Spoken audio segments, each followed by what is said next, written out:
much for inviting me. I'm really thrilled to see so many people here today, and I really hope that I can give you a little bit of an insight into the kind of work that I do and the things that I've been studying now for over a decade. And yeah, just kind of hopefully we can have a really nice generative conversation. So like Jamie said, I'll probably talk for 40 or 45 minutes. I've got a fair bit of material, but let's see how we go. And what I want to do is talk to you, is kind of weave together a couple of things, both like give a bit of descriptive background to studying Buddhism in Britain and Buddhism in Britain in general, and think about, I'm going to talk you through some of the work that I've done, which has been quite varied, and also some of the projects that I'm working on now that haven't been published yet, but that are kind of works in progress.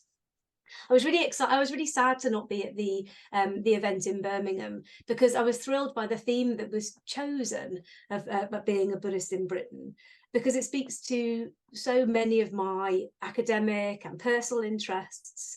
And I'd really love to hear about, some of the discussions on the day, both questions that you have today, if those people were there.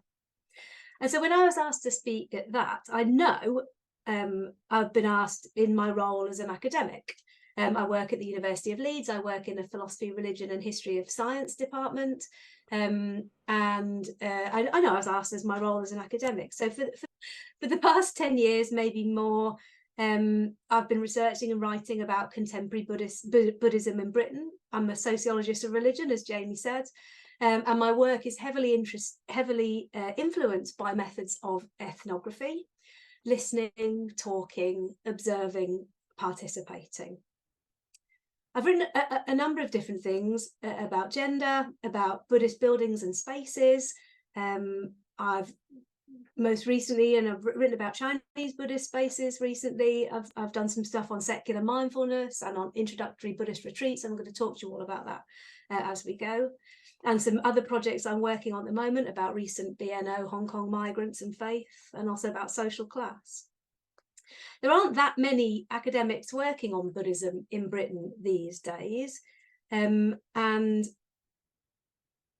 we really had, I think, a bit of a peak in the 1990s and 2000s, so just like before my time.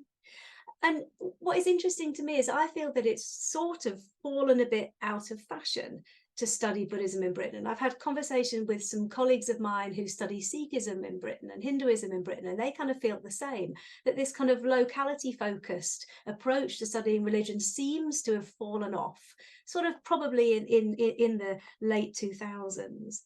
So I'm really glad to come to events like this, because my interest in studying Buddhism in Britain hasn't fallen away. I think Buddhism in Britain is a highly generative, highly interesting, really, really varied subject area as a contemporary sociologist of religion. So I'm very interested always to make new connections and to listen to different ideas and experiences. So while I know I'm definitely here as an academic, I'm not only an academic, and I think that's really important. I'm also a Buddhist practitioner myself. And in terms of kind of tradition, I strongly connect really to the Samatha Trust and the meditation that they teach.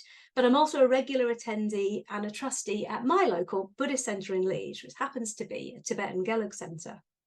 So for me, what's really important is my local Buddhist community. It's important to me that community, whereas I probably affiliate more with the meditation practices, or I connect more to the meditation practices at the Samatha Trust and feel very strongly connected to that. What's really important to me is this kind of idea of local space. It's the local place that's really important to me, as is meeting with other people in a physical space that's really just down the road from where I live and the place where I belong in South Leeds. So whilst I make my living in the academy, the divide between scholar and practitioner for me is a really false one. I'm really not always sure where the practitioner ends and the scholar begins, and vice versa. I don't just suddenly stop being a Buddhist. I don't just suddenly stop being a Buddhist when I start writing books or articles or giving talks. And Buddhist practice and meditation mutually enforces the kind of work that I do and the ways I like to behave with my research participants. And of course, how I think about things and things that I notice and the things that I see. And I do think it remains vital to link up the academy and what is going on in the ground for Buddhist communities. That's like the whole purpose of all these scholar practitioner events that UCABs have run for several years. It's about connecting those things together. So I think that's really vital. But I think also not all of us are so separated, so just like an academic or a Buddhist. In fact, very few of us are really. So I think it's important to be honest about it. And there are tensions in this kind of dual position. Can you see the next slide now? Can you now? Yeah. So there are tensions in this dual position, academic and scholar, and sometimes I fret about how to provide a balanced analysis, or whether I'm providing a balanced analysis, and how to represent people who are my community and my friends, particularly when I might not always agree with what they're saying and doing. And this was especially the case when I was writing about women and writing about gender, for example, and I'll talk about that in a bit. And I don't want to be disrespectful, but I also don't see myself as an apologist for Buddhist traditions or groups, even when sometimes participants want you to be or expect you to be, and especially when they find out you're a Buddhist yourself. And so for me, being respectful and ethical shouldn't get in the way of good academic critique and analysis. But anyone who says this balance is easy is probably not being too honest. But ultimately, despite these tensions, studying Buddhism in Britain is fascinating and absolutely enriching. It's not receiving the kind of attention that it deserves. And there are so few scholars post-PhD level working on this topic. And I think that's a shame. There are rich veins of investigation developing all the time. And so I hope to show throughout this presentation, throughout this chat, this talk, is that there's so many different Buddhism in Britain is varied, it's dynamic, it's changeable, and it really gives us good case studies to understand how religions change both transnationally and over time, and also the role of religion in contemporary Britain. So I'm going to give a little bit of a brief history. I am a trained historian. My initial degree was actually in history, although most of the work that I do now focuses sort of very contemporary, or certainly post 1960s and 70s.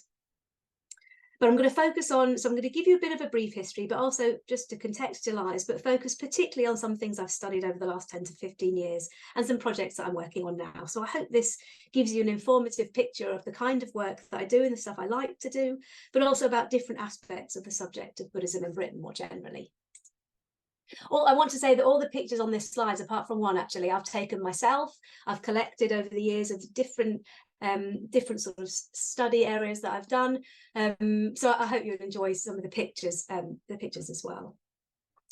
So for me, the ideas of history and locality are two vital themes that should underpin any investigation of contemporary Buddhism in Britain, whether we're doing this as an academic or someone who's just reflective and interested in how religious groups or our own religious groups develop and change in place. In terms of modern history, the typical starting point for Buddhism's establishment in Britain is the Victorian intellectual interest in translating text, shaped particularly by the colonial careers of key figures such as T.W. Rhys-Davids, who founded the Pali Text Society in 1881, and his wife, Caroline Augusta Foley. Alongside this intellectual trajectory, there are stories of pioneering European Buddhist monastics, particularly around the turn of the 20th century. And some of these, I have a particular interest in social class, so this will frame some of these comments that I'll make throughout today. Some of these were upper class intellectuals, but not all. And I'll certainly encourage anyone to look at the work of Turner, Cox and Bocking about the working class beachcomber monks of this period, who gained sufficient notoriety, significant notoriety, challenging the colonialist hierarchy at the time. Some of the early attempts to found monastic communities in Britain were challenging and were thwarted. Well, there was one example, the London Buddhist Vihara had success from 1926 onwards, founded by Anagarika Dhammapala, and it's the oldest functioning Buddhist monastic community in Britain, and the first monastic community to be established outside Asia, according to their website. As I said, although I'm a trained historian, most of my interest comes post-1960s, and so I'd strongly encourage you to look at the work of Liz Harris on the work of Dhammapala, her recent work, for a really rich and varied history if you're interested in that kind of historical trajectory. It was, however, most sort of post-ly 1950s when the interest in Buddhism grew exponentially. And this really is where my interest has a starting point, and particularly post-60s. And you can trace this growth to a number of things. The decline of the appeal of the Christian church, the search for religious alternatives, increased ability to mass overseas travel, increasing immigration to Britain from Buddhist countries, political situations, for example, in Tibet, which saw exiled monks and lamas moving to Britain to establish groups. I think it's fair to say that there's a complex, iterative process of religious development between Britain and other contexts. It's not just simple push or pull factors that propel religious traditions in any one place or time, but a much more complicated conversation where traditions are growing and changing all the time. And indeed, whilst I study Buddhists in Britain, they're never in isolation. Buddhists here are connected via family, teachers, networks, online and offline, to all manner of people and spaces. So we're never really in a vacuum, and they never really were.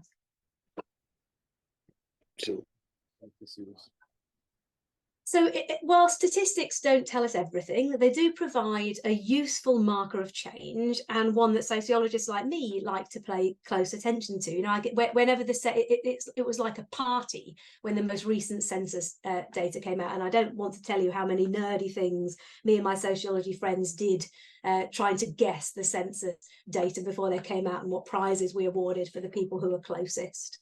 But we're interested in that kind of stuff. So in terms of, as you can see on the slide, I've listed the England and Wales national census data. That's the number of Buddhists in Britain. So 2001, 145,000 roughly, 2011, 240,000 roughly, 2021, 270,000 roughly. So you can see that growth that's just come in that period of time. One of the other things that's interesting and sets Britain apart from other places where Buddhism has become popular outside of Asia, and also sets Buddhism apart from, for example, Hinduism or Sikhism, other sort of minor Asian religions, is the ethnicity. So it's from the 2021 national census data for the ethnicity of Buddhists in Britain, 58% are Asian. These are not my terms. These are the terms used by the national census, so they are imprecise terms.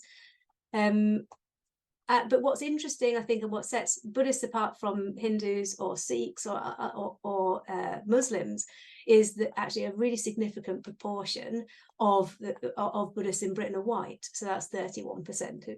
Again, if you look at the work of Robert's in listening here, he kind of goes through, quite interesting to me, the sort of limitations of census data in both his book and a couple of articles, and I'd encourage you in that direction because it helps to kind of unpick what these big numbers actually mean.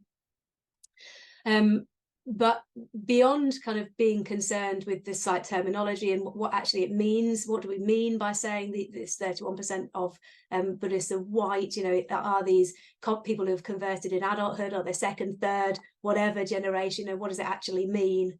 Beyond those kind of questions, I think what we can be in no doubt about is on the incredible growth of Buddhism in this context, but also the diversity of Buddhist traditions that are operational on these shores now. And Robert's book is really does give a really excellent engagement with that kind with those kinds of questions. So although at one time Theravada Buddhism was predominant in this context, it really is no longer the case. And there are a wide range of traditions establishing and developing cheek by jowl. It's really difficult to find any city in England that doesn't have one, often mostly more, Buddhist centres.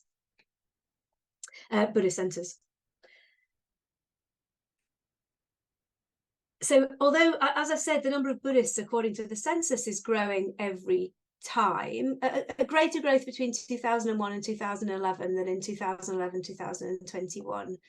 And that might partly be down to the Tick the Box for Buddhism campaign that was run. And I didn't really notice that in the 2021 census, so that could partly be down to that. But there is still growth. Although those born to Asian Buddhist families form the majority of adherents, Buddhists in Britain are made up of a significant proportion of white British converts, first, second, third generation. Academic attention is more often, both in Britain and in the US and elsewhere, is more often given to Buddhist converts. But A, you can see just from the census that this isn't the whole picture. And also B, called converts don't operate in isolation, and significant crossover.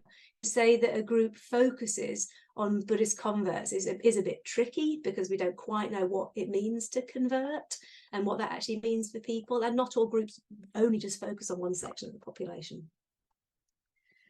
However, in the work that I've done over the last 10 or 15 years, I have seen differences in Britain in a very different way to the US and in a very different way to Australia and possibly other European countries, but I don't have so much close data.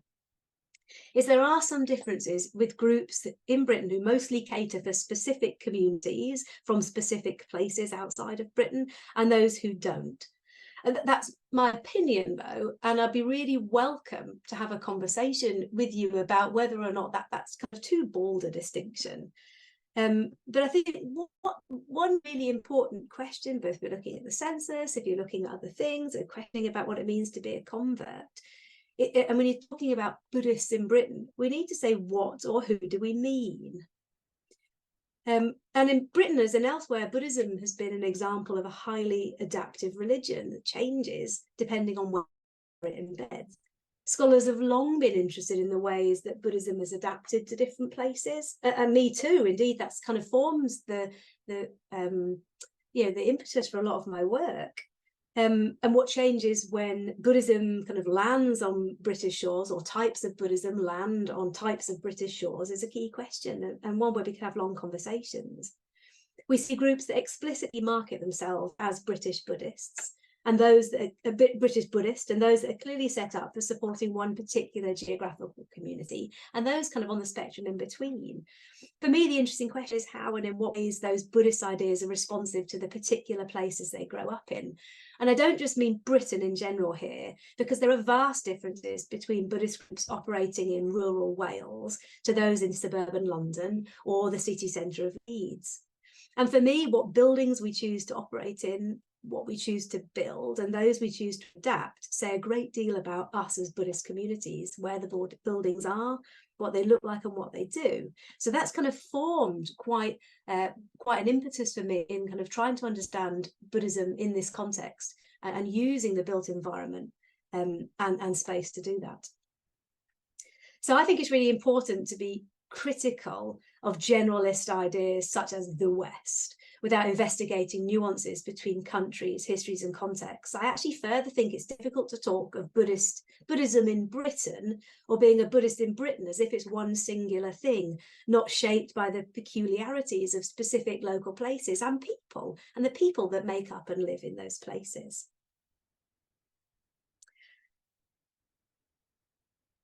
But there are, I think, the ways in the academy in particular has categorised Buddhists in Britain as those who are kind of good Buddhists, and I'm putting that in scare quotes, and those who are bad Buddhists, for want of a better binary. Good Buddhists are those who fit in with the general politic of the country they arrive in, that they emerge in. And we can see this in our context as the Buddhism is a philosophy, not a religion. Buddhism is not anti-science. Buddhism is not anti-rationality. Buddhism is non-political, non-challenging, non-superstitious in particular. That's the kind of picture of the good or the adaptive Buddhism. And this can be embodied in mindfulness, and it's spread across different public and state spheres, as well as through the Buddhas we can buy in the supermarket for people to decorate their homes and gardens. This is the kind of public face of Buddhism in Britain, and it's really dominant. Those kind of ideas are really dominant. But is this the only Buddhism in Britain? And I would say no. What of spirit mediumship, something I've become quite interested in recently, and not least because I went to a ritual at a Buddhist centre in Runcorn where a spirit medium was kind of embodied. Is this not real Buddhism? And so perhaps this can be part of our ongoing conversations today. Can we really talk of being a Buddhist in Britain as if it's a singular thing? So we have an image of Buddhism in Britain. Why do we hold that specific image? Academics certainly have that image. And there's that image is certainly dominant in popular culture too. Where does that image come from? What does it include? What does it exclude? And can we be a bit more reflective here about our own perspectives and positionality? One of the themes I've been really interested in exploring, and I've published quite widely on, has been the physical spaces and buildings that Buddhists in Britain inhabit. So from 2014 to 16, I was involved in a Historic England funded project into minority faith buildings. Historic England, I thought, were quite advanced here because they felt our religious built landscape in Britain was changing and changing rapidly. And whilst they knew bits about church spaces and about some things about synagogues, they knew very little about the building use and reuse by minority religions. So together with a team of other people who also looked at Sikh, Hindu, Baha'i buildings, I focused my work on Buddhist and Jain spaces in Britain. There was very little about this in scholarship beforehand. Scholarship had tended to focus on migration history and the sharing of ideas and the sharing of people, and very little about the sharing of space and the building of spaces. But I think they're very worthy of close attention. And in the work that I've done, I suggested the spaces and the buildings are more than just bricks and mortar, and provide a really richly rewarding analytical lens to tell stories of migration, socioeconomic status, religious diversity, integration and change, and a lot more. So all the reports we published, and there's loads of detail. We wrote really, really detailed sort of 150 page reports for each religious tradition, including a ton of photographs. So I've taken some from here too. They are all available for free on Historic England's website, and we published them in 4 academic articles and book chapters, and I'm always some of them are open access, and I'm always happy to send people stuff, pre-publication copies. We conducted the first survey of Buddhist buildings across England using interviews, archival work, analysis of public data, and actually looking through Historic England's own records. We found such diversity. This is probably, for me, one of the most richly rewarding research projects I've ever been on. I had no problem in getting research participants. Everybody wanted to talk to us about the space that they had built and sweated over and loved, and really enjoyed and found challenging. It still remains one of the most interesting projects that I've done. We visited people's living rooms renovated to host monastic communities. So, monastic communities in people's front rooms in suburban areas, to large purpose-built temples in traditional styles. And what's interesting to know is that there are more Buddhist built spaces in England than there are Hindu buildings, for example, despite the number of Hindus in England and Wales exceeding the number of Buddhists. So we clearly like our space, or we have the cultural and economic capital to build and maintain them. And this is particularly the case for white British converts, who may know how to better negotiate successfully with the planning system to receive approval. Tibetan traditions seem to be the most numerically voracious builders in our context, closely followed by Theravadins. And while there are some purpose-built spaces that are fashioned on traditional-looking spaces, for example, Wat Buddha Padipa in Wimbledon, which is the first architecturally perfect example of Thai building outside Asia, and the others in Switzerland, the majority of Buddhist spaces in England are examples of adaptive reuse of buildings, particularly, and I've shown some here, particularly old Victorian spaces in cities for those groups with more funding, and residential houses for people who don't have funding, and also former agricultural buildings in rural areas. The reason for this, I found, was mostly a bit mundane and pragmatic. They're large, cheap, and available, but they require so much effort and so much capital to renovate. And what we found was a story of a labour of love, of building Buddhism into the bricks and mortar of our public spaces. I wrote a follow-up article more recently about the Grade 2 listed Oxford Movement Church building used by Fo Guangshan in London's Oxford Street, and I'm sure quite a few people here will have been there. I spent quite a bit of time with them interviewing the young people connected to the building, so those up to the age of 25 and those working there, as well as some of the nuns, and what the really asking them, trying to investigate what this really unusual built space meant for them. And they said home, familiarity, a place to connect. And this is particularly the case for upwardly mobile, middle-class, educated elites coming to London from Hong Kong, Singapore, Taiwan. connected with universities or business, or for whom Foguang Shan's brand of humanistic Buddhism appeals. It doesn't look like a traditional temple, as you can see from the slides. They've sympathetically adapted it, the first Buddhist place to get heritage lottery funding, but the space isn't entirely practical for them. Winding stairs, it's really hot in the summer, they've got a leaky roof, although that's what the heritage lottery funding was to fix. But the fact that the space is in central London, in an old, very English-looking building, it was a clergy training centre, Oxford movement. This makes a statement for Foguang Shan about how you adapt their Buddhism for this context and how they can integrate themselves into London life. What they're able to do and offer is shaped by the space they inhabit, and indeed the space they inhabit shapes them as a group. So a key question here for us to ponder on, something I've thought about quite a bit, is how far do our particular locations and physical places and spaces in Britain shape the kinds of things that we think and do? And if there's one thing that I'd like my academic work to do is in the context of increasing transnationalism, cosmopolitanism, arguably, and connection, to bring back specific ideas of place, locality, and adaptation as vital in shaping religious experiences, interpretations, and practices. So one aspect of this adaptability, or the kind of movability and changeability of contemporary Buddhism in our spaces in Britain, can be seen in our responses to COVID, where for many Buddhist groups, we moved Buddhist teaching and meditation online. So you can see, for example, a picture in the slide of the Anakampa Bhikkhuni project and what was called Zoomy Bhikkhuni, which I thought was really neat. Academic writing, but it's just coming out now, really, about the impact of COVID on religious groups, talks about what an opportunity it was to move practice online and how innovative it made groups meditating and doing rituals online.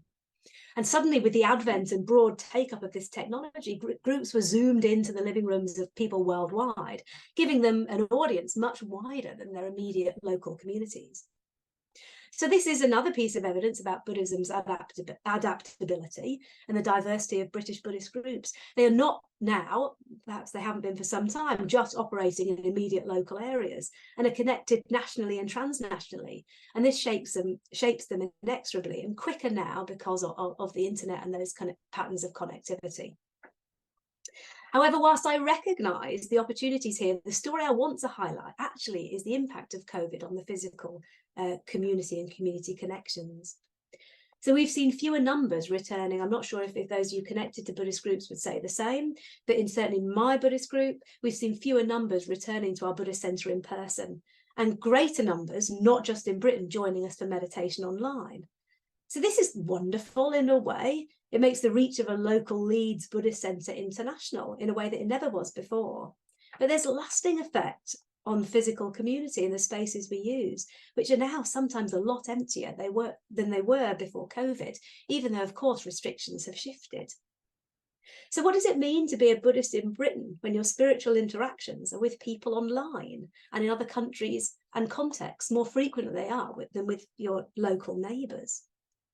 Do we in Britain, as Buddhists in Britain, have a particular identity beyond the transnational? And what will the future of our physical spaces be if much of our practices are online? Is this the kind of death or remaking of our long-established Buddhist centres in this context? And are these experiences mirrored across different Buddhist groups and communities beyond mine? What are the financial implications of this? At my Buddhist centre, and for many teachers and leaders I've interviewed recently, we've begun to increasingly think about economics and finances. Long gone are the days where Buddhist centres operated on shoestring budgets, old farmhouses renovated by volunteers without training or need for health and safety. I found that being a trustee of a Buddhist organisation, I've been a trustee of several, I'm often asked to weigh in on legal matters, on issues of financial planning, human resources, and how we might make enough money, not for a profit, but to keep surviving in an era where Buddhism can be easily accessible for free through your smartphone. So what does it mean to be a Buddhist in Britain in the capitalist digital age?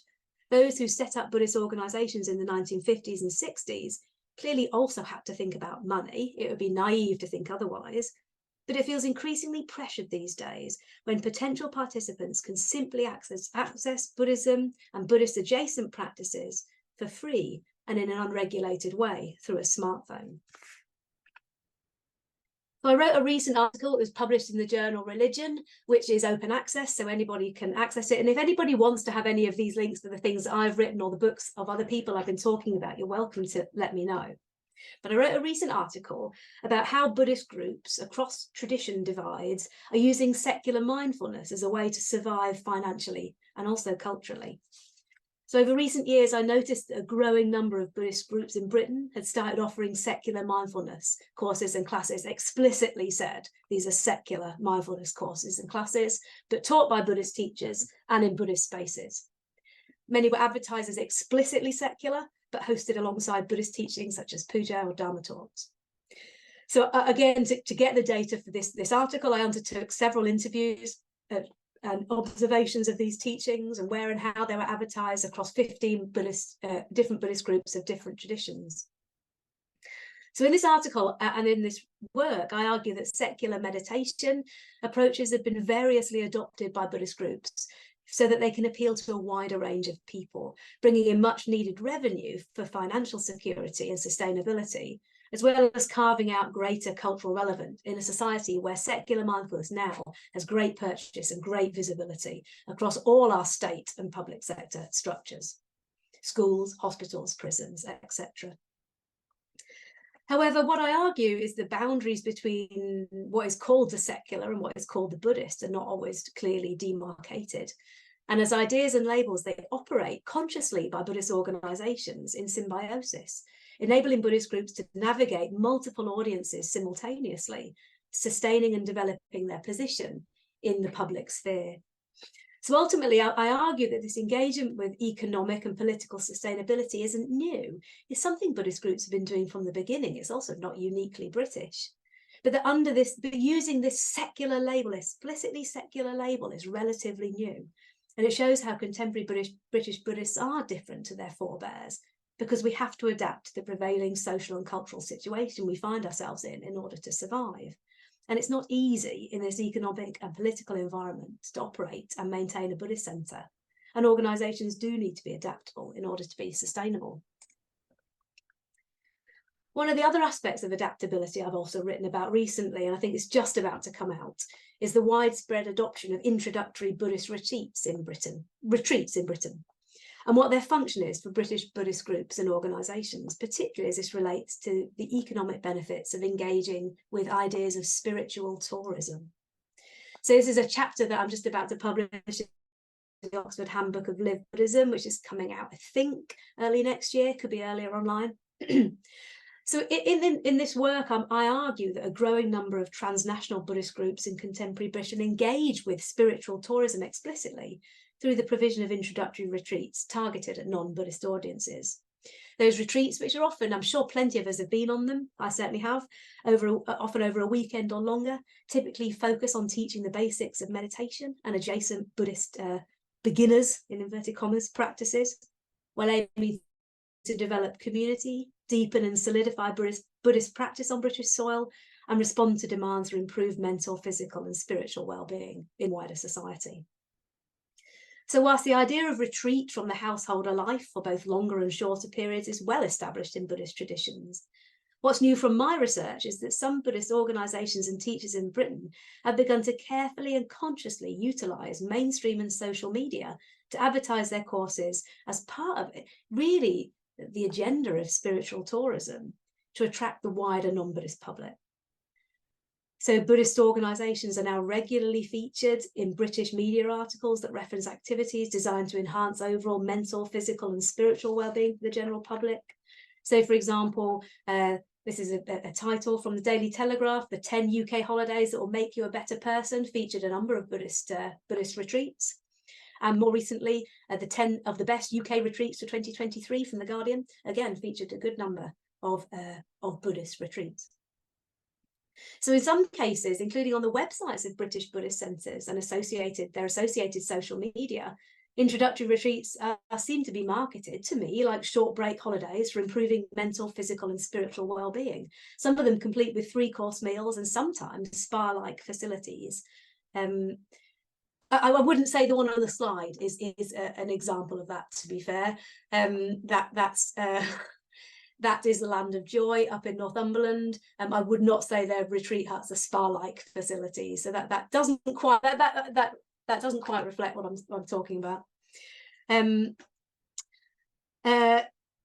But some do, and some have won mainstream Best Retreat Centre awards. So actually what I'm arguing here is that Buddhist groups are part of the rapidly growing spiritual tourism industry in Britain. And actually it's a really important way to think about, a really important lens to think about how the different ways Buddhism's expressed and experienced in the contemporary world. And going back to a point I made earlier, this is not bad Buddhism. This is just Buddhisms. So we kind of have an idea in our head of what's pure and good and true Buddhism, and everything else that follows is some kind of strange adaptation that moves us away from what's good and what's true and what's pure. And I'd argue that that is absolutely not the case. These are just different examples of how Buddhism's expressed and experienced that change.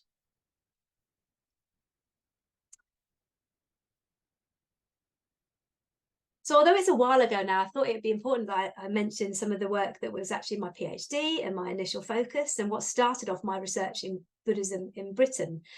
I actually never really wanted to study Buddhism in Britain. It never really was. I was a social worker for a long time, and I very much wanted to look at the way my initial idea for my PhD was to look at the ways that social welfare had worked in Cambodia. I spent quite a lot of time in Southeast Asia when I was growing up.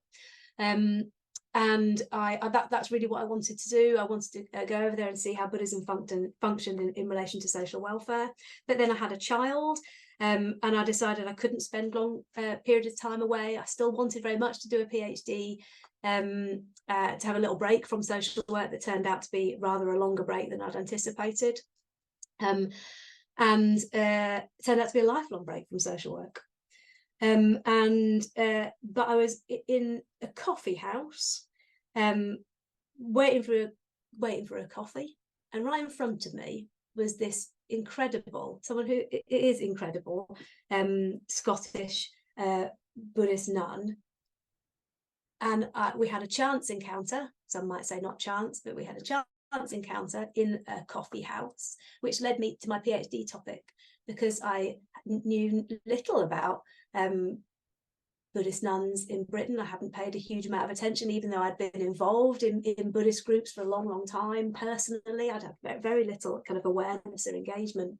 And really it was that chance encounter with her which really led me onto this trajectory and studying something that I absolutely love and think is really valuable. But if you look at stats again, I'm such a sociologist, I apologize, but Buddhism attracts more women than men. I mean, like many other religious traditions. And statistically, there are more female than male Buddhists in Britain. And in 2020, the book that you can see on the slide, Women in British Buddhism, that was my book. That was my book that was based on my PhD. And it was a close exploration of the narratives and experiences of British Buddhist women, or Buddhist women in Britain, who were committed Buddhists and who had taken ordination, as it's variously understood in different Buddhist traditions.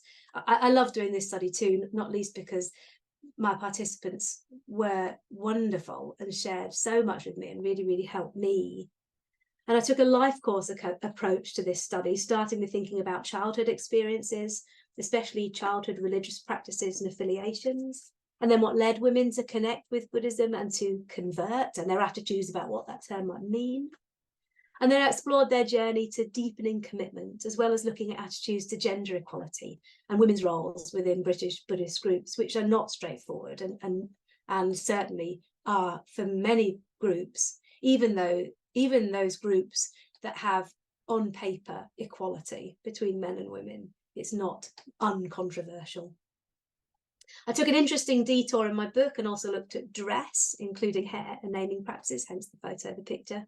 None of the people in the picture are my participants. So that's one of the things I'm very keen to do, is protect my participants' identity throughout my book, particularly when you're working in small communities where people can be easily identifiable. So that is the one picture I've taken off the internet. So yeah, so I became really, really interested in dress, including hair and naming practices and what these meant to the women. Some who had shaved heads, some wore robes, others didn't, others changed whilst over the course of my study. And what I remain interested in this book and in all my work in general, actually, is the mundane details of everyday life. This is really what drives much of my study. It's not the big stuff, it's not the big ideas, although it plays into that. It's how things operate on a day-to-day, on a personal, on an individual basis. Because I think that this is religion. Religion isn't just big ideas, big organizations, big hierarchies. It's the individual connections and the groups and the mundane locality and details. So one of my favorite conversations during this book is a particularly fruitful conversation with a participant where we talked about the dilemmas of wearing Buddhist robes in the English rain, how they just soak up the water like a sponge, and how difficult that makes it when all you want to do is just pop to Tesco to get something. Like in all my work, I looked at the significance of place in this study as well, and how really the growth and development of Buddhism in Britain is part of the labour of love and the blood, sweat and tears, quite literally, of women. They were supporting monks, bringing teachers over, setting up meditation groups, physically laying underfloor heating in the shrine rooms when they had absolutely no idea how to do it and no training how to do it. But they learned how to do it. They learned how to bricklay, how to get things started and get things going.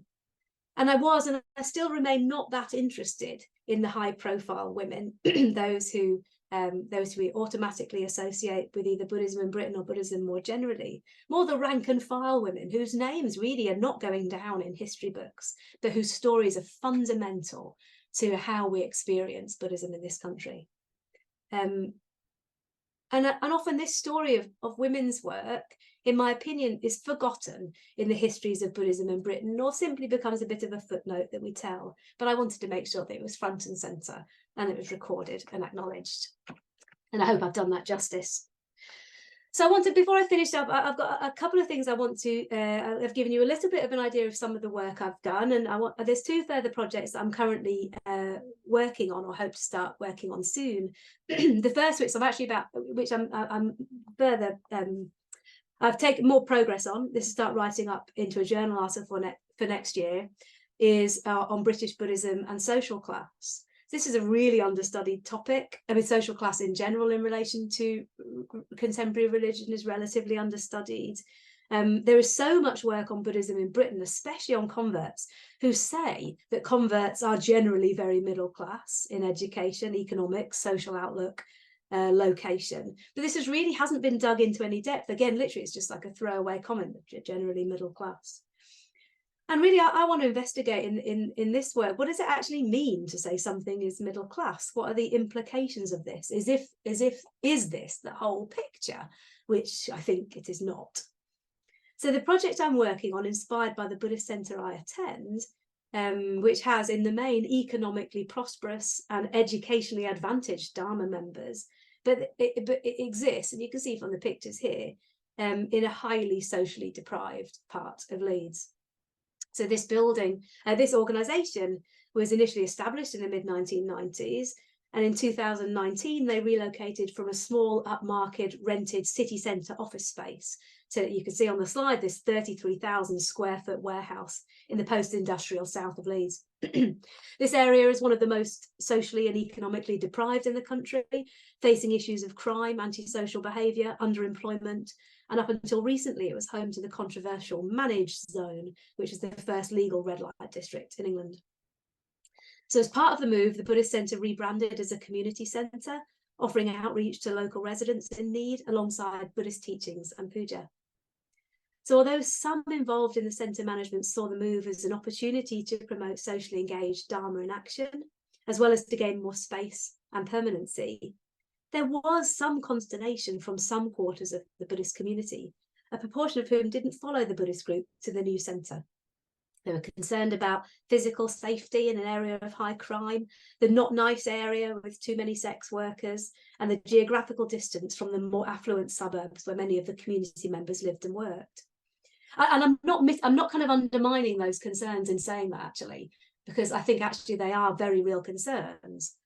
And despite these concerns and their impact, the Buddhist Centre went on to really well renovate the warehouse building, or certainly most of it's done now.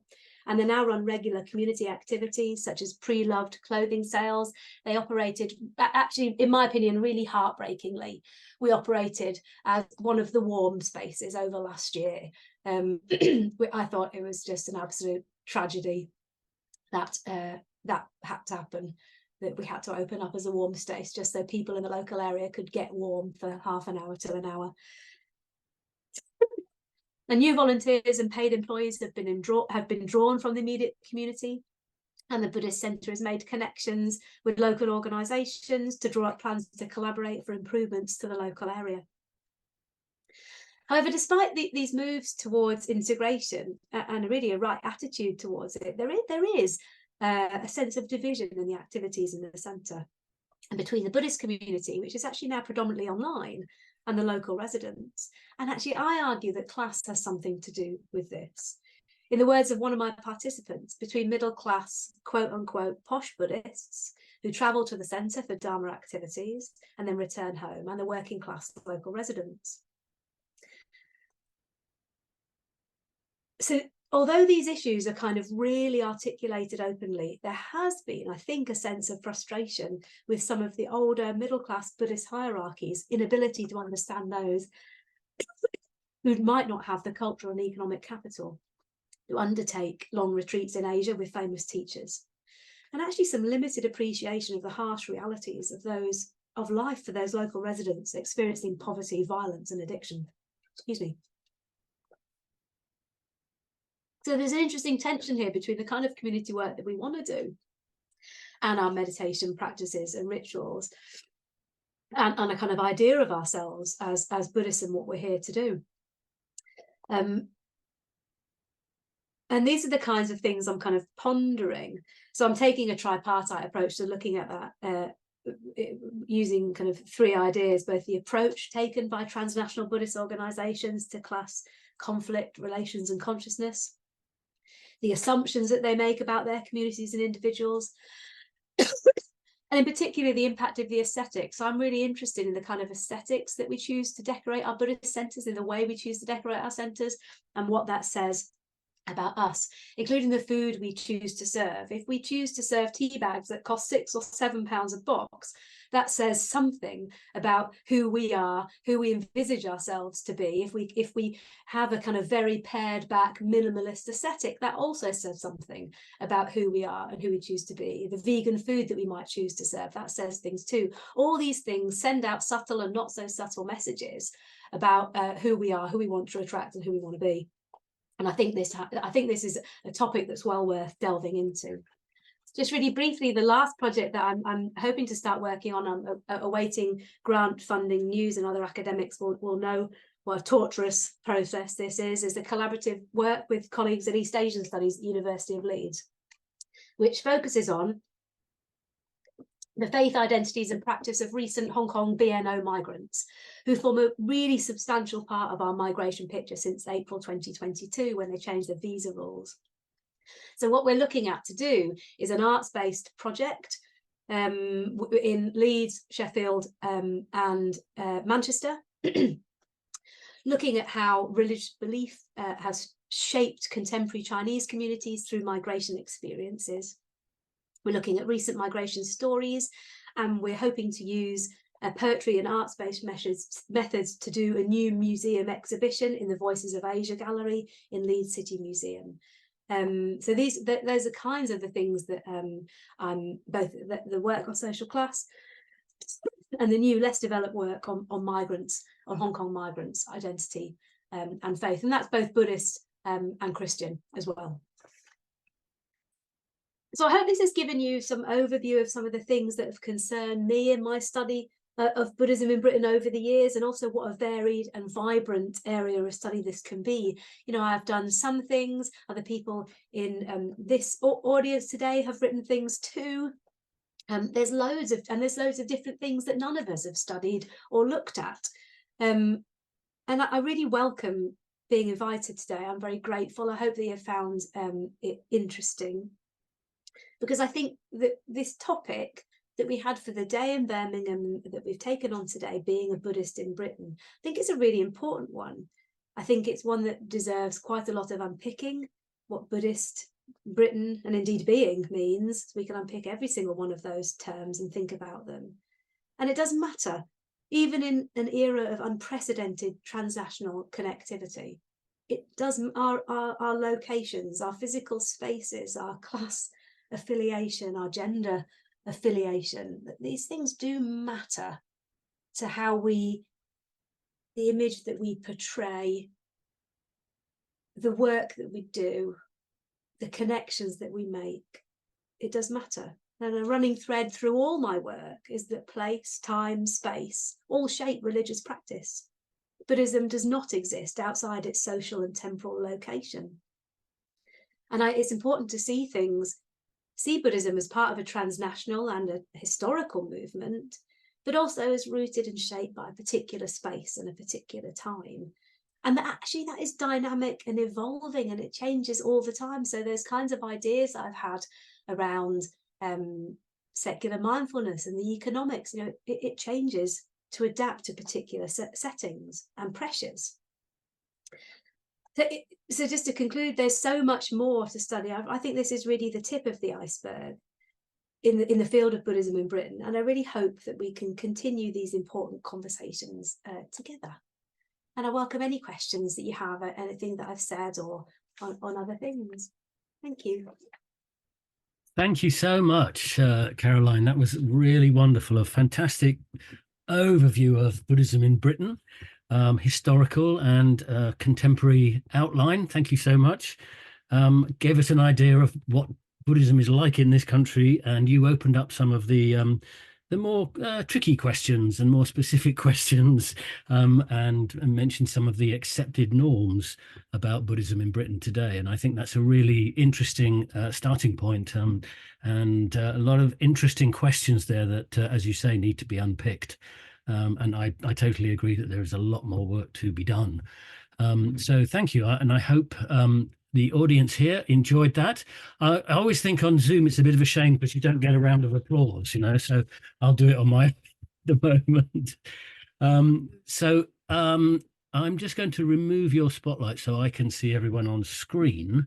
Oh, shall I stop sharing? Would that be the thing to do? Oh, yes, that's probably a good idea as well. That'll give us a bit more space on the screen. So if you have any questions or comments that you would like to make, could you use the little hand in the reactions, wherever it is, hand gesture logo. So Kerry Fletcher has raised a hand. Kerry, can you unmute yourself? Yeah, I have done. Yeah, thanks. Hi, Caroline. Thank you. That was really interesting. I'm really interested in the bit you were saying close to the end about class and more specifically the aesthetics and the food, because it's my observation as well that the Buddhist convert groups I've been connected with, you know, there's a lot of a certain type of clothing, a certain type of hummus, you know, there's love it. I always say it around tea, but I'm so gonna say it around hummus now. red bush tea and hummus would be my observation.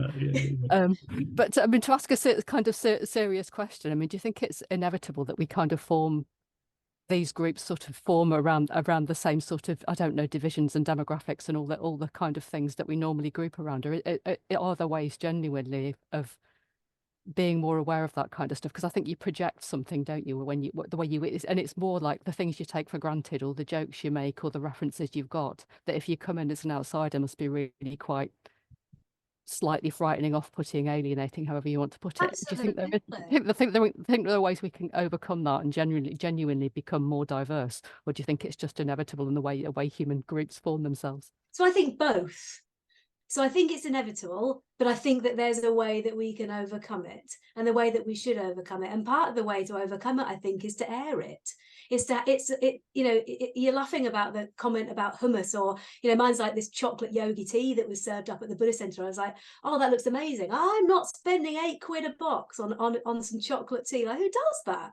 But we make these kind of funny quips, but it is true. Do I think it's inevitable? Yeah, kind of, because it's kind of not talked about. So even though, in my opinion, social class structures absolutely everything we do in Britain, it's like at the forefront, maybe not consciously, but it kind of is it is absolutely how we engage. And I think that when you do meet people, you're often thinking about class consciously or unconsciously. Where do I fit? Are you above me? Are you below me? Where do I fit?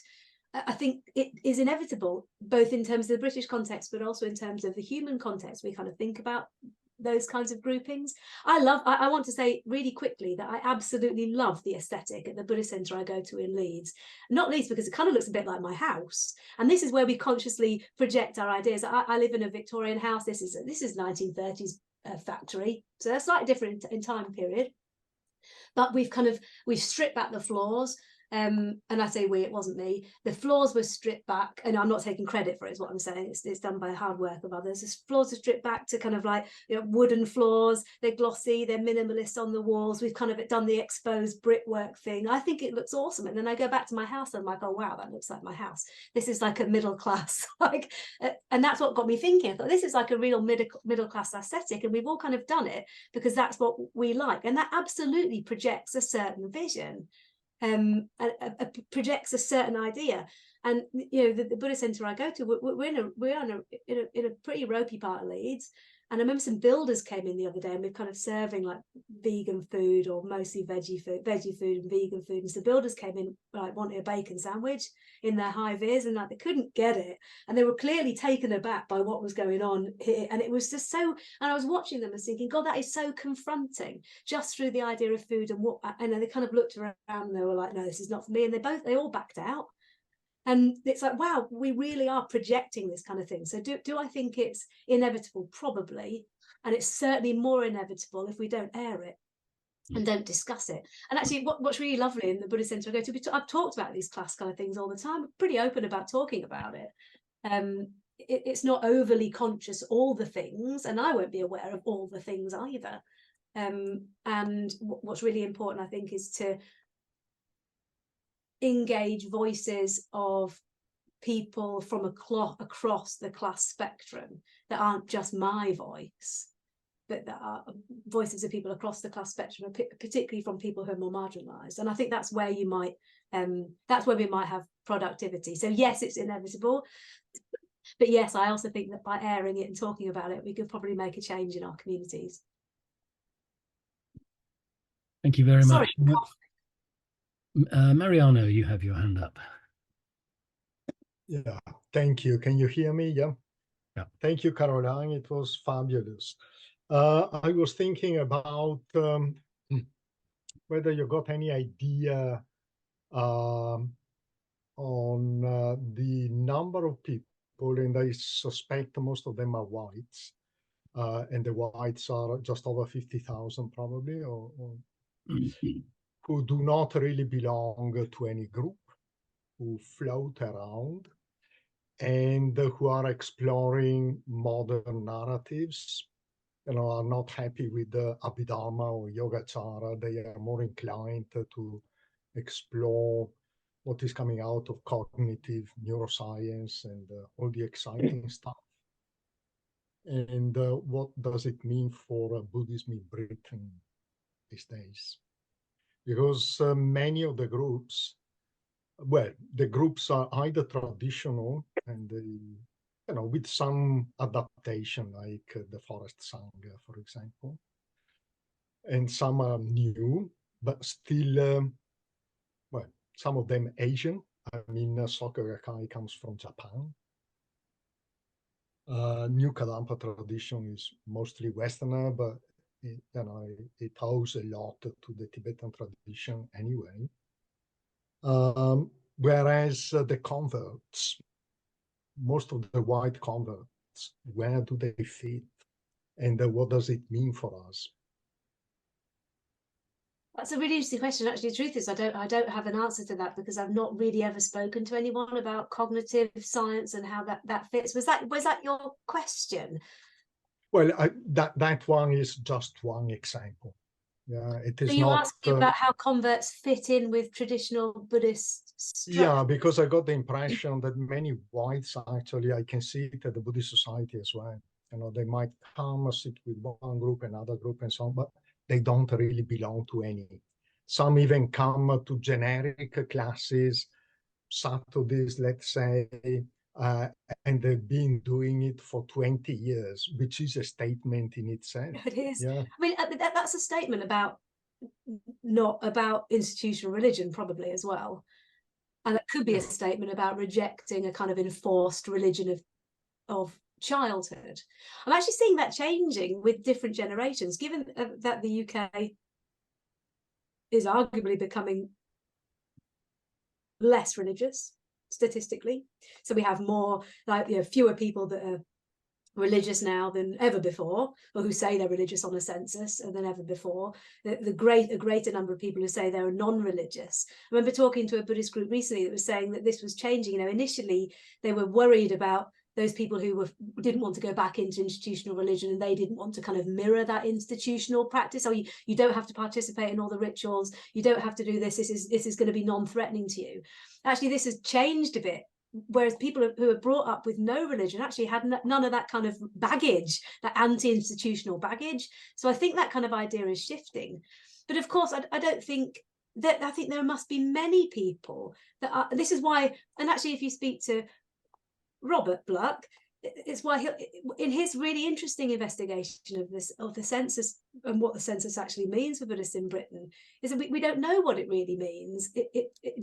If someone says that they're Buddhist, does that mean that they're going to a group? Well, no. Does it mean that they're connected into multiple things? Maybe. Does it mean they just read Buddhist books?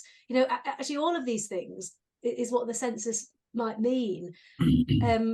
And where they fit is really variable, isn't it? It's really hard to say. Yeah, and I shall have to also, ponder on your question a bit more. I apologise. yeah, and also the fact that if they don't really belong to any group, what does it mean for the development of Buddhism in the West? How will it survive?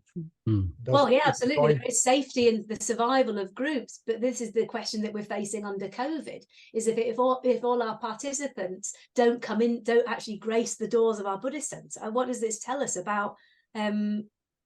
What does this say about the survival of our centre? Do we even need a centre? If it's all happening online, we've had these questions. We've literally had these conversations. It breaks my heart, because I love the buildings and I love the space and I like the local connectivity. I don't think you can get it on Zoom. I mean, maybe you can. Maybe I'm being a bit old. Yeah, but it might also point to another phenomenon, which is the globalization of Buddhism. Yeah, it does. Like the transnationalism. A lot of people connect to American. And so what does it mean to be a Buddhist? That's exactly what I was trying to get at. What does it mean to be a Buddhist in Britain if you're on a Zoom call with people from the Netherlands and from South America? What does it actually mean? And I think this has changed rapidly since COVID, and there's not enough investigation into that yet. And I know that we're definitely seeing the impacts of that in my Buddhist centre in a big city, in a big city. I see Robert Bluck actually has his hand up. I'm wondering if, Robert, it's about this point. Yes, if I could just butt in briefly. My research suggested that the largest group, if you can actually call it a group, were people who didn't belong to a particular Buddhist organization. I tried to get some statistics about participants in the groups I was studying, and comparing that with the census, because I'm working on the 2001 census, so it's quite out of date now, but it may be the same kind of thing. It's kind of slightly surprising to think that the largest category of Buddhists in Britain may be people who don't fit into the groups of Theravada, Tibetan, Zen Buddhists that we think of.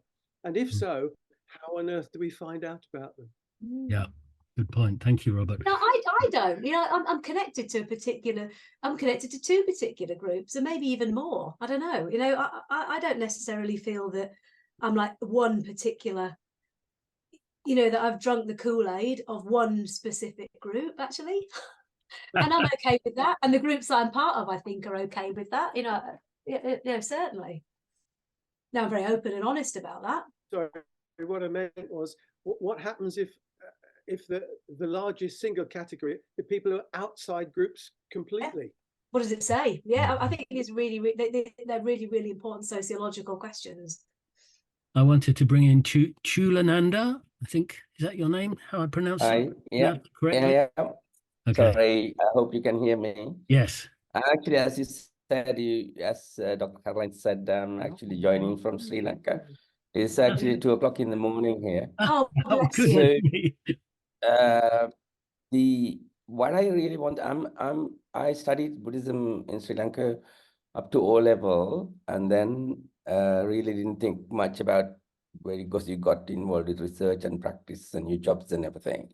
So I'm reaching now retirement age, but about 5 years ago, my focus changed on Buddhism because of a couple of monks who were following to understand the core teachings of Buddha and as Caroline clearly explained the diversity of Buddhist practice, and also the mundane practices there is. There was an important need to find out what Buddhism was originally, and because the Pali was a phonic language, we did not have alphabet. It was written down only after 450 years of teaching historically. So what we understand today is more about ritual Buddhism, whereas the core teaching, which you can probably call as supramundane, is actually about mindfulness, not in the way that is described in practices today in the West as mindfulness. So the core teaching, I wonder whether Dr. Caroline has explored into that aspect of what the core teaching of Lord Buddha was. No, I deliberately haven't. I'm a sociologist of religion, and I'm not interested in me determining what is the core teaching. I am simply interested, or me saying that's core and that's not. I am simply interested in how groups and individuals experience it. So you will never find in any of my work or in anything that I will say, either publicly or privately, that this is core, this is original, and this isn't, because that's really not how I view things. I'm interested in the kind of sociological interpretations. I'm interested in, so for me, if a group says to me, this is core for us, I take that on face value, because I'm reflecting what it is that the groups themselves are saying. So I'm not interested, and I never go down the route of kind of a normative approach saying this is Buddhism, this is core, this is ritual, because actually I think truthfully it's blurry. And I think what we determine as core can also change throughout time and change throughout political movements as well. And so that's really not the kind of focus of the type of work that I'm doing. I'll leave that to other scholars of Pali, scholars of textual scholars, if they're interested in doing that kind of work. And really where my expertise lies and in the kind of work I want to do is around how is it that things adapt and change, and how do individuals, and also in particular, I'm a sociologist, so I'm interested in groups and I'm interested in larger level stuff too. How do they kind of express that? Does that make sense? Yeah, I can fully understand that, but in your studies, you might see differences in the experiences that you see in different groups. Because they're following different core principles. That's what I thought. No, there are plenty of differences across the groups. Really impossible to summarize here because the differences are vast. There's plenty of similarities too, and kind of connective threads, or not to you know, throw Robert under the bus again, but the kind of family resemblances, that kind of model that Robert uses in his book, the family resemblances between the groups, but actually there's plenty of things that differ between them as well. And it's really hard to kind of summarize, this is Buddhisms rather than just kind of one singular. So I think that's kind of what I'm trying to get at. We can pick up what being Buddhist in Britain, we can pick up what do we mean by Britain, what do we mean by being, and also what do we mean by Buddhisms. It's not just Buddhism, it's Buddhisms. They're multiple. And actually they're traditions and stuff, and traditions really in schools that might have had nothing to do with each other in particular contexts, but who grow up now next to each other. And I think that that's really interesting, and what's shared and what's rejected. So I do think that's really interesting. Well, thank you very much for all your comments and efforts. Thank you. And I want to move on. Staying up until 2 in. That's a commitment. Yes, indeed. I appreciate it. Nice to have you here. I'm going to move on just because of time. I can't quite pronounce your name. Is it Rajesh? You'll have to put me right. Yes, thank you. Thank you, Caroline, your presentation. You said you are a social worker. You started the study after being, so I'm a medical anthropology master degree. I was working as a health promotion officer. So when I was working in East London, there was a Buddhist center. So I'm a Sri Lankan. I grew up with all 4 religions. So I go to all the religion because my family, every single one religion have. Christian, Buddhist, Muslims, everybody. Anyway, my daughter is Buddhist, but nothing to do with our family structure, because my study medical anthropology is all to do with the various medical system and the belief system, medical. And so naturally, I'm always like Buddhism. I went to East London Buddhist Center. This is late 98 to early 200s. As you said, a very middle class, very English, and my friend, she's a French. Then I asked her, she goes to India often. I said, you go to India, you are not Hindu ideology, why Buddhism? She said she does it like rituals. And the strictness of this God, that God, you had to pray this. So she's into well-being, mental and health-being.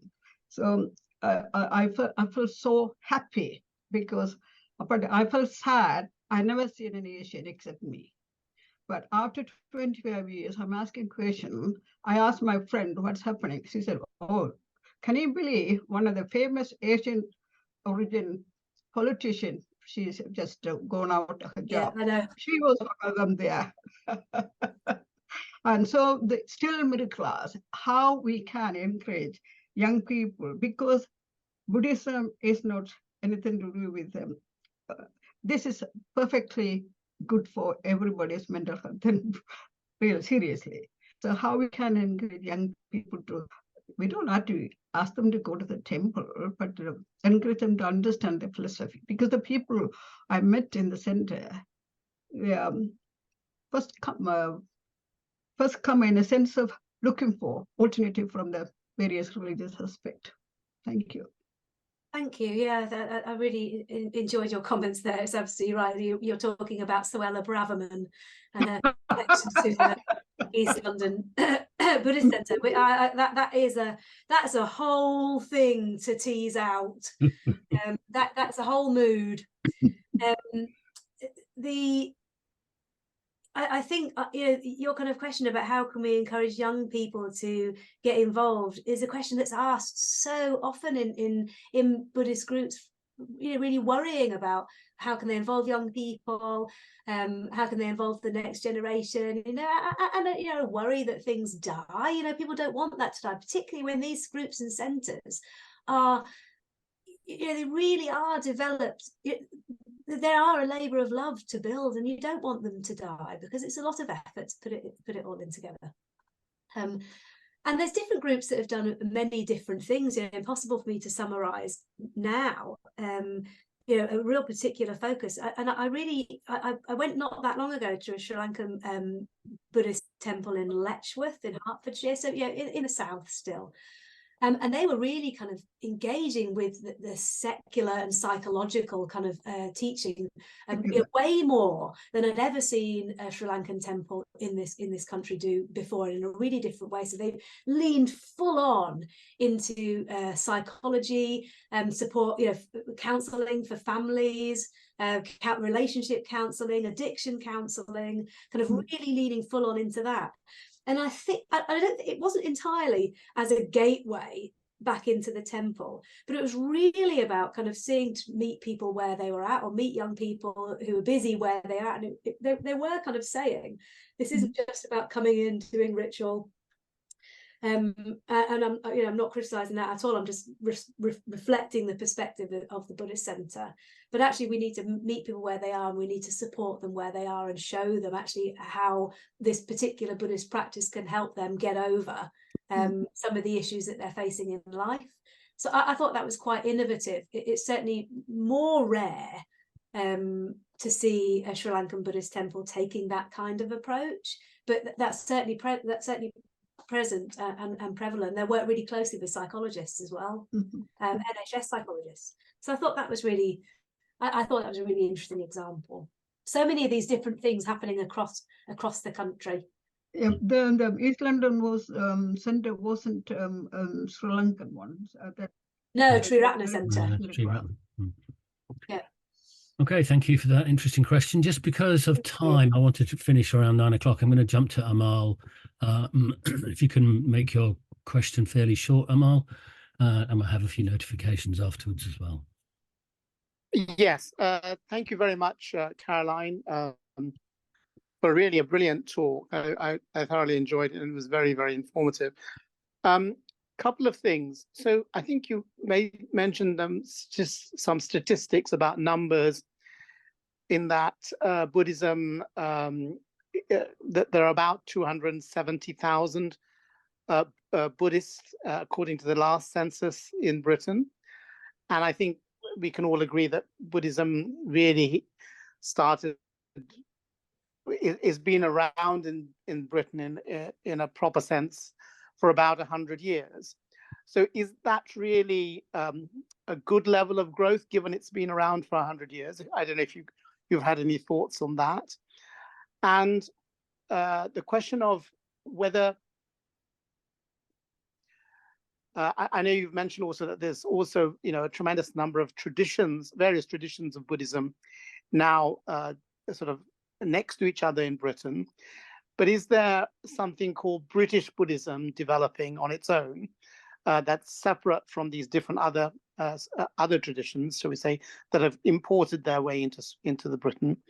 I remember, I think it's Stephen Batchelor many years ago started a sense of sort of secular Buddhism, and I'm not sure if that is still making any progressive changes here. So just your thoughts on those sort of developments, please. So on the first point, thank you very much for your question.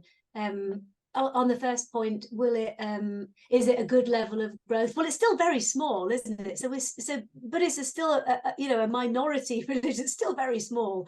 We're not talking loads, although there are currently more Buddhists than there are Jewish people in England and Wales. And the census, the figures I'm just talking about are England and Wales, because the census operates different in Northern Ireland as it does in Scotland. So slightly different questions asked. They're different to kind of, you can't just lump them all in together. So it's still very, very small, and yet we seem to build a lot of things. We seem to have a Buddhist center in every city. So there's some things that don't match. I don't know if it should be growing more or not. I don't feel like I can comment on. That's not really where where my expertise lies. Whether it should be bigger after 100 or 150 years. It is what it is. I think it's still growing. I'm sorry, remind me of your second question. It was... Is there a British Buddhism? Is there? I think that's such a fundamental question. Is there such thing as British Buddhism? And does it involve tea bags or hummus? Probably in part, but that wouldn't be the whole picture. I don't know. I find it really hard to say. And this is a question that I've been thinking about for ages and ages, that other scholars such as Robert Bluck have been thinking about for ages and ages too, is that it is, well, what do we mean by Britain? You know, I think that's one of the foundational things to think about. So what do we mean by Britain? Britain, what I'm trying to get across in this presentation, that Britain doesn't exist in a vacuum, even though sometimes it seems that we wish to put ourselves into a vacuum. It doesn't exist in a vacuum. We're connected transnationally. We're connected across Britain. There's so much cross-fertilization, sharing of teachers, people, ideas, transnationally, in between countries in the West. In between Britain and Asia, in between Britain and everywhere. And what do we actually mean by Britain? I find it very hard to say, even though I've written it on the slides, and certainly, well, written it in my book, and I talked about this a bit in my book, is I'm not sure that there is something as British Buddhism. But there certainly might be a flavour. And what I'm trying to get at in trying to understand it through social class is think about this kind of approach and aesthetic, and kind of how does this kind of begin to articulate the things that we value? We decorate ourselves, we decorate our spaces in a way to promote the things that we value. And so how do those kinds of things help us to understand whether there is such a thing as Buddhism in Britain, as British Buddhism? There is certainly not one singular British Buddhism. And I think that that is really important to say, certainly not one singular, but that's okay. I mean, that's good, that's vibrant, that's diverse. I wouldn't want to say that there's one, because then we'd be excluding, you know, I'm talking about going to Runcorn and seeing a spirit medium in a Thai Buddhist temple, you know, that might be excluded from our, if we kind of say this is British Buddhism, they say, well, that sits outside, that's very weird. But it's not. I would like to have an inclusive, an inclusive definition of what we might include.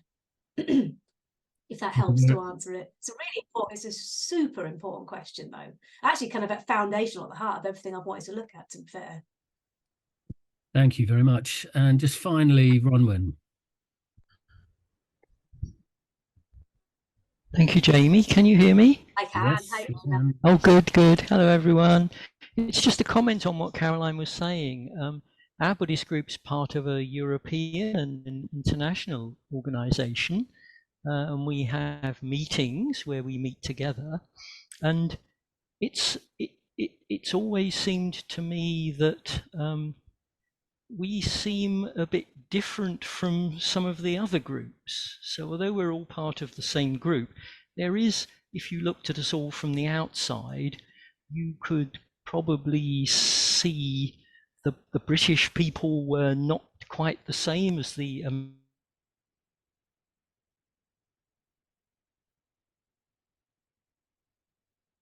and something about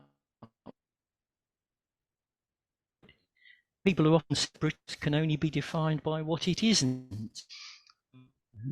We don't do this and we don't do that. You know, we don't name all our streets every 4 years after our politicians and things like that about what Britishness can only be defined by what it isn't. But there's something seeps into a group that might all be homogeneous otherwise, which seems a little, marks us out as being a little different from the others. So there is some, there's something that seeps into our Buddhistness, I suppose, our Buddha nature, you know, about some kind of Britishness, which is somewhat different. I remember the first time I went to a Buddhist temple and seeing that Tibetan style one in Ladakh, where every now and again everybody stopped and had tea, and we thought, tea breaks, that's really good. This is, you know, something to, you know, something familiar here.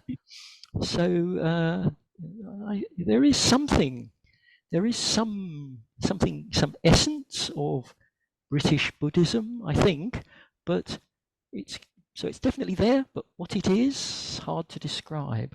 It's kind of quite ephemeral. Thanks, Brian. I agree. You know, I was doing some training from our international organisation not that long ago, because I take a particular role as a trustee, and I remember looking at the training and doing the training, and I just thought, oh, that's so American, you know, how they've articulated it. And I thought, what's going on there? What did I mean by, you know, it was like a gut reaction. And I was like, it was how they're kind of articulating the international organizations approach. And I thought, oh, so American. And I didn't know what I meant. You know, it was like a gut reaction. I was like, well, how would I teach that in a British way then? And there were some ways that I'd kind of, I guess, more subtle it down. But, it was a really interesting marker for me, because I was like, oh, what do I mean? And it's like a kind of gut reaction, isn't it, in some ways? Oh, yes, this feels more familiar, this doesn't. And it's kind of like the class stuff as well. You kind of start to have a joke about it and start to articulate it. We start to talk about tea bags or hummus or things like that, or the way you might portray something. And I like the fact that it's quite difficult to get. It's quite ephemeral. It's quite difficult to get at what we mean. I don't think, though, that we shouldn't keep trying. I still don't think there's one British Buddhism, and I think trying to maybe get after that is probably a bit tricky. But there are some, but there's still, and that's what I'm trying to say throughout, is that place, locality, what we're doing in Leeds different to what you're doing in London, what they're doing up at Land of Joy, for example, just in our organisation, is different. It's different. It's shaped by physically where they are, and kind of, it's different, isn't it? And I like the fact that we can have these conversations and that we can dig into it. There's so much generative ways and threads that we can go to kind of understand Buddhism, to understand context, to understand transnational religion and how it changes over time. I love it. It's great. Thank you so much, Caroline. Right about the tea breaks. We did a ritual the other day where we had several tea breaks, and I was like, yeah, this is the way forward. Yeah, absolutely. Thank you so much, Caroline. I'm going to bring it to a close then now, because all being good Buddhists, we have to get to bed to get up early in the morning to do our meditation. But thank you so much, Caroline. It's been a really fantastic evening, and I'm sure everyone can agree with that. And you might like to show your thanks in whatever way it is possible on Zoom. Thanks for giving us the opportunity. I really appreciate it. Oh no, it's been brilliant, and I'm hoping that we can continue this sort of topic as well in the future. Those of you who weren't at the Birmingham event will maybe not understand that this is an event organised by the UK Association of Buddhist Studies, which Caroline mentioned earlier, the network of Buddhist organisations, and also me. I'm the director of the Centre for Applied Buddhism. We got involved as well, and also Amal is there from the British Mahabodhi Society, which is regenerating. So there's quite a few organisations who have come together to run this, and I think there seemed from the Birmingham event to be a move towards networking a bit more, and knowing what we're all doing, keeping in touch with each other. So on that basis, we have recorded tonight. I'm not quite sure where it's going to go up yet, but we will contact everybody who has signed up for this Zoom meeting. We have your email addresses, and let you know that. If for any reason you don't wish to be contacted again in the future, just let us know. We will remove you from our mailing list. Otherwise, you will go onto a mailing list for any future events and activities. And hopefully we'll try and pull information from the things that Mahabodhi Society, UCABS, and so on. You can always join the UCABS Association if you wish. Just go to the UK Association of Buddhist Studies website. You can join that. You can join the network of Buddhist organisations. Go to our website and see what is going on in those organisations. Also, just to let you know that tomorrow in Westminster Hall in Parliament, there is a discussion taking place on persecution of Buddhists in Tibet. It's an all-party political group that has organised that, and that starts at 4 o'clock till 5:30. I think it's going to be limited seating, and obviously it's in London. So, but if you're in London and you fancy getting along to that, then make your way across to Westminster Hall. Yeah, Jamie, it's actually the All-Party Parliamentary Group for Religious Freedom and Belief. Oh yes, thank you very much. And it's organised by Jim Shannon, MP. He's actually a DUP member, but I think it is important to attend because it's about religious persecution and suppression of Buddhism in Tibet. Yeah. And it's been very hard to get any kind of attention from the British government regarding this because of their need to cozy up to China and their trade interests with China and their fear of the Dalai Lama and Tibetan Buddhism in general. It's anyone who wants to go can go. There's limited seating, but the thing will be reported fully in Hansard about 3 hours after the meeting. The whole thing will come out as a script. You know, you'll be able to see the full transcript of the meeting, the debate. But it's an important event. I don't know if there's some way you can probably see if you can sign up and see it online. I don't know if you can or not. But I think we should give support to the Tibetans who are having a terrible time, really. There's a lot of attention in lots of other areas in the world, but very little on Tibet and the Tibetan diaspora and the hardship and the serious suppression of Buddhism on the Tibetan plateau. Not allowed to practice Buddhism, not allowed to speak their own language, forced to learn Mandarin, you know. It's pretty bad. Okay, thank you. That was Desmond Biddle from the Buddhist Society. Thanks, Desmond, for that information. That's good to know. Okay, well, again, thanks so much to Caroline Starkey. It's been a wonderful evening. I hope everyone's enjoyed it. We had 73 people attending this event, and I think that's pretty good. Let's make a bit more noise in Buddhism. Okay. Thank you so much for having me. I do really appreciate it. Thank you so much for your evening. Thank you so much, Caroline. Thank you, everybody who attended. It's great to see you all. Thanks a lot. Take care. Bye-bye.